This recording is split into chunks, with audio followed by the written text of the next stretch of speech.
Hello and greetings, it's Lee.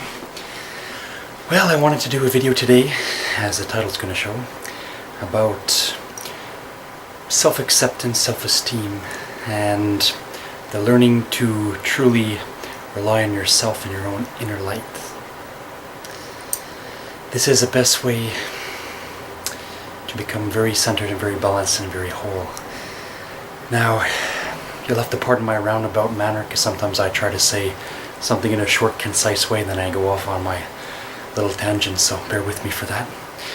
But here is what I have to say, and I hope that you'll enjoy it. All of us do come from and belong to and are not able to be separated from the great I Am Self, or the Source. Call this God, call it what you will. The very life in us that is us, our very being, is that. We are extensions from this. It is to know, certainly, that each and every single one of us are entirely and explicitly equal. When we come out from the great being of I Am Source, we are almost overwhelmed with the amount of potential and capacity, ability that is inside of us. And this is why we go into these conditioned worlds and planets, so that we may learn to relearn all that we already know. What this means is, we come out from the Source, we learn and remember everything of how and why it was perfect, and then we come back. And this is the truth. This will be echoed and hinted at in all the world religions, although of course modern interpretations leave something to be wanted. Now, what this should culminate to, and why I made my introduction that way, is because for this very reason.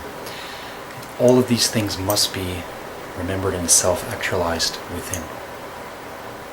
Our very own self-approval is only met when we are properly balanced, and there is a cessation of fear, doubt, pride, jealousy, ignorance, etc. All of the negative qualities that do plague all of us while we are certainly here in this kind of a world. Now, since from when we are very young, when we are children, we are looking up to the approval of somebody. Do my parents give me the yes or no on this? Is this a positive or a negative thing I'm doing? Am I getting away with this? Am I doing the right thing? Is this what a human does? Now, since this is ingrained on us from very young in our childhood, the pattern continues, and the letting go of this sort of conditioning is very hard. Now, it's all very purposeful, but the point being, when we become adults, especially when we're struggling let's just say this, when we're struggling as teenagers and young adults, it is a very difficult time, because we are trying to, form and retain our own identity and our own right to our individual thoughts and choices, and at the same time have some type of conformity with society to get along. Unless you're willing to create your own form of a dollar bill or something like that, you're going to have to conform to society, for example. If you want to go live in the woods and be a hermit, well, that's a different story. All the power to you. Now, the thing is, though, what I was talking about was just that. It's the patterns that we get ingrained with. Now, not only does it come to us from our parents, and then society and other persons. You know, when you're a kid, you end up meeting your relatives and other people. You go out in public, your parents bring you to a store or something like that. So when we are young, we have this same desire for approval. We want someone to like us. We want to know that what we did was okay or not okay or something like that. Looking for someone to smile and pat us on the shoulder or rub us on the head. Good job, right? Looking for approval. Well, where this becomes a little bit problematic or dangerous is when it continues on into the adult years, and then we have a tendency to keep seeking that approval, or we actually think that others need our approval. Both of these are very and entirely wrong. In the core of cores, we are all absolutely and fundamentally, constitutionally equal. And have the same rights and same access. Since we are in a world where, especially now more than ever, there's such a bombardment of influences, of suggestions, stimulations. That's what my late aunt was always fond of saying, we're overstimulated. Yeah, she was quite right. There's so much information, there's so much misinformation, there are so many opinions. We all have to make that discernment and come to that realization that there is such a thing as truth, and then there is such a thing as the varying opinions. And there are also the varying styles of which somebody might want to express for that similar truth or those opinions. Well, look, it's all around us. Look at all the faces on YouTube and all the people and what they have to say. Look outside. I don't gotta tell you, because you know all of this very well. Problem being, ask yourself, are you still under the negative? It's not to say that there's not some positive things, because there are some correcting agents for the good, for the holy, and for our betterment.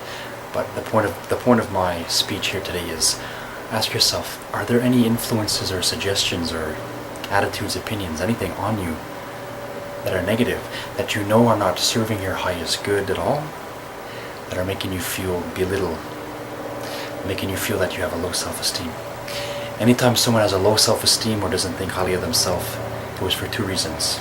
It was for not finding truly within that I am equal to all, and I am of source, and I am loved unconditionally by that source. And then too much listening to what other people have to say.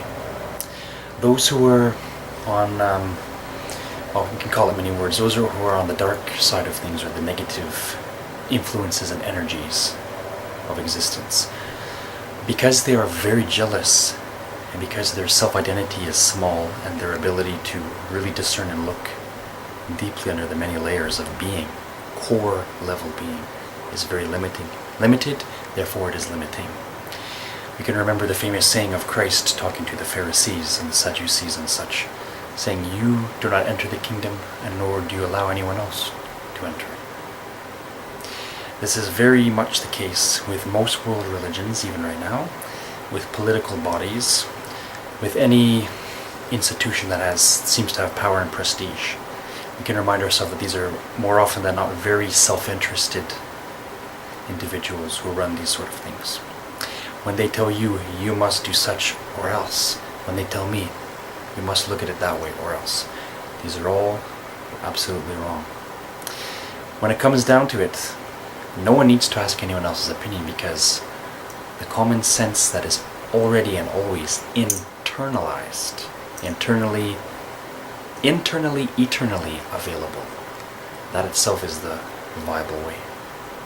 This is the way that Siddhartha Gautama, or better known as, in modern times, the Buddha, was very fond of saying and reminding his followers or companions who also wanted to find the path, is to say, you must look within.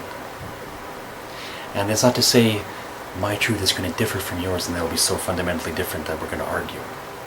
Because we do not invent truth, more along the lines of we see it to varying degrees, and we get higher to it, or we keep ourselves suspended or oppressed. If you are someone that has low self-esteem, you can know that I also in parts have suffered from this for a very long time.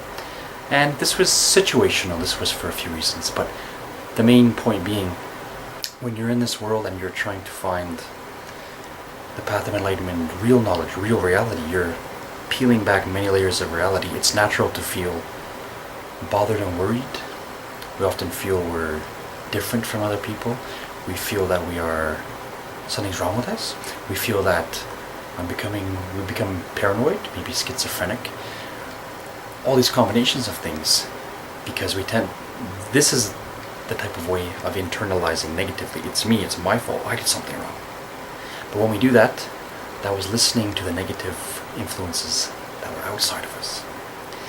So if we learn to look within ourselves and say, well, let me compare even just on a human scale.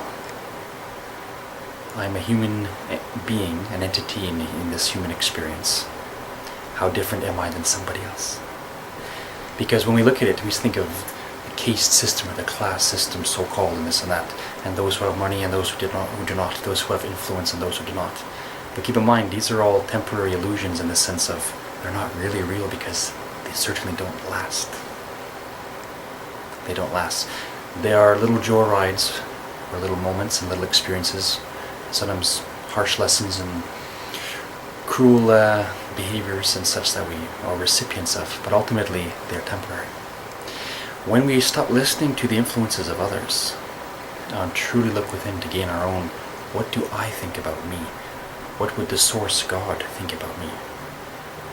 And then, when we ask what would God think, it is to be known unconditional, unlimited, perfect love. When we can learn to teach and train ourselves to have the same opinion of ourselves. Because think about it again. We are in a negative mode, or negatively down-tuning ourselves, when we are agreeing with the negative vibe that we heard somewhere. You're not good, this and that, approval, da da da da. And it's a loud, annoying noise, especially when people are young. And those who are using esoteric means and spiritual ways, they're not very enlightened, but enough to the point that they try and manipulate and do things with visuals and with music and different things to bring people down, make them negative, make them fight. As long as people are unhappy and divided, they can be easily controlled. Now here's the problem, and I'm very well aware of this myself. When we make the decision to go against the grain, those who are still going with that flow, following the world on a whim and what it says, they'll look at you like something's wrong. But remember, they are so terrified to leave that so-called security that doing so would utterly terrorize them so bad that they can never do it. And so they want to look at you. So if you were someone that feels different, maybe I can give a quick history on myself. I used to be the guy quiet at the back of the class. I was doodling while the teacher was talking, and I was thinking about different things, abstract things, well, whatever I was thinking about. Role-playing games, fantasy for that matter, all sorts of stuff. And yeah, I passed my classes, but I wasn't really there.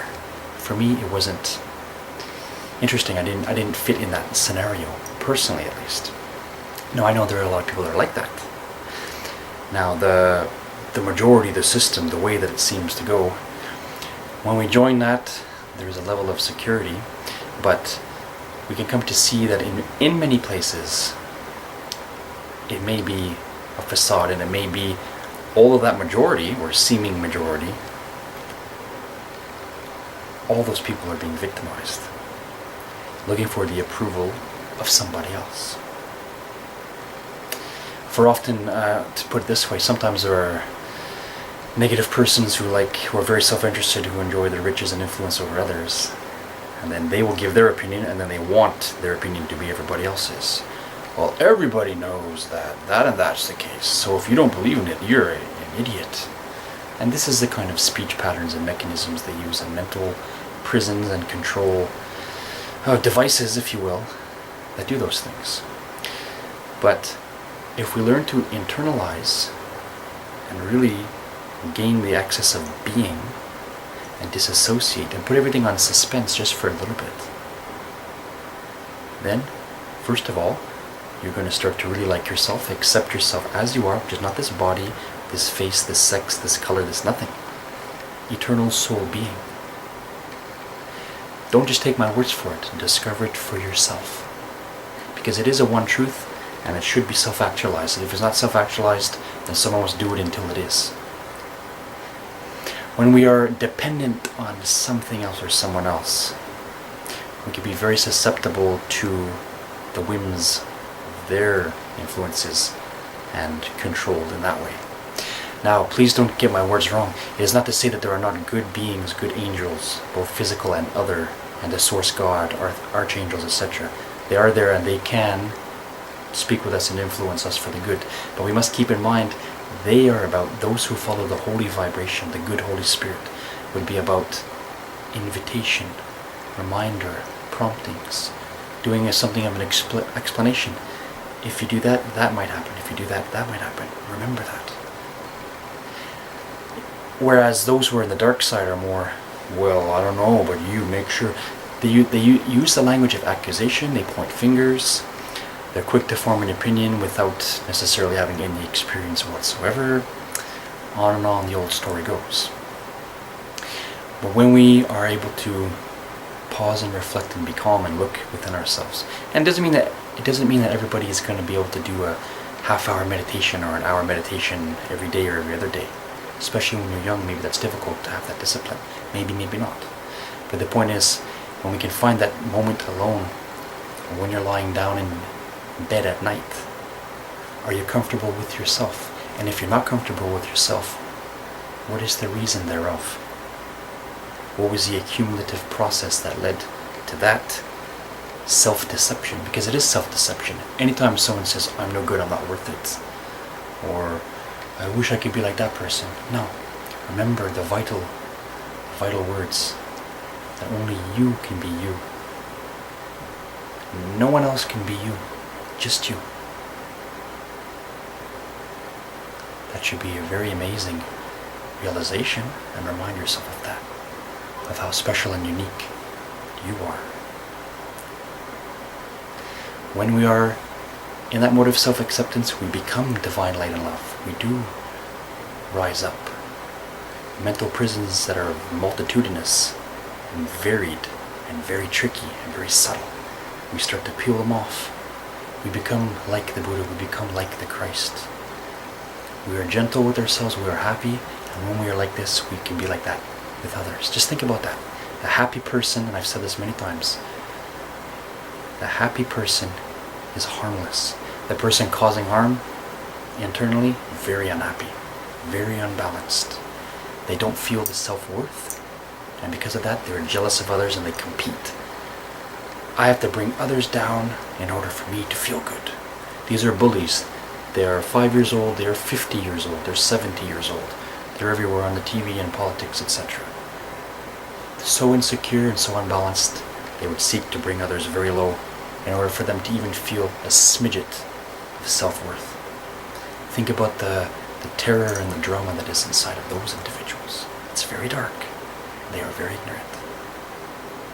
And such it is said this way, not even to condemn and hate demonic or negative dark persons, but pity them and try and speak to them, even them gently. When and where possible, turn the other cheek. And if not, sometimes ultimately maybe even the good guys need to use force. And that will be so, and that has been the case down here and elsewhere. But that is always the last resort. To accept yourself is to remember, and it is all about memory. Remember you belong to the divine source from whence you came and from which you are going to return. Guaranteed, most absolutely. You can bet your very soul that that is exactly the case. When we look over the little temporary problems, we have enlightenment, we have reality understood. Especially in the West, we've become, and well, now the East is getting polluted with it, but externalize. Look at these things, these palpable things. I can manipulate these things. Being is interacting with thing, but when being puts thing as more important, no wonder the planet's being polluted and destroyed, blemished, scarred. Those who look at it and say, "Oh, this is ugly," are those who already are aligning very much so and remembering harmony.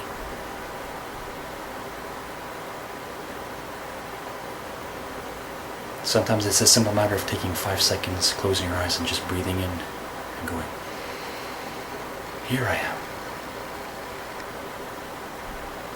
With a little practice, a little application, becoming very self-accepted.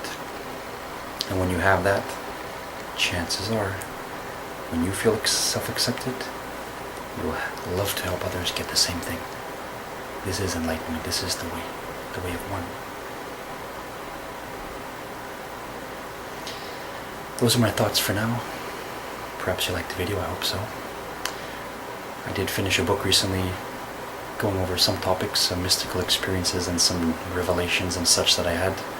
I'll provide a link in the description of this video for that. If you're interested, take a look.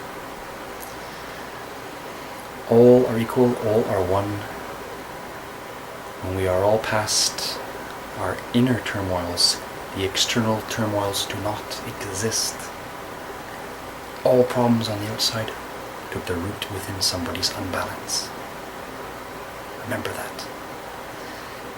If there's someone you don't like, you're in school with them, you're at the workplace with them, they're in your family even, and you rub each other the wrong way, there's some problem, some drama, remember, it's the internal struggle for self-acceptance.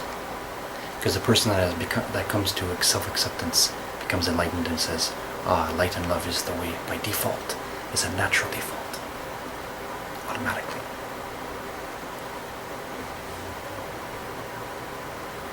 A sincere namaste and well-wishing to you. May you have a blessed moment, and, well, if you choose, remind yourself of these things. A happy person is very harmless. Take care. Catch you on the flip side.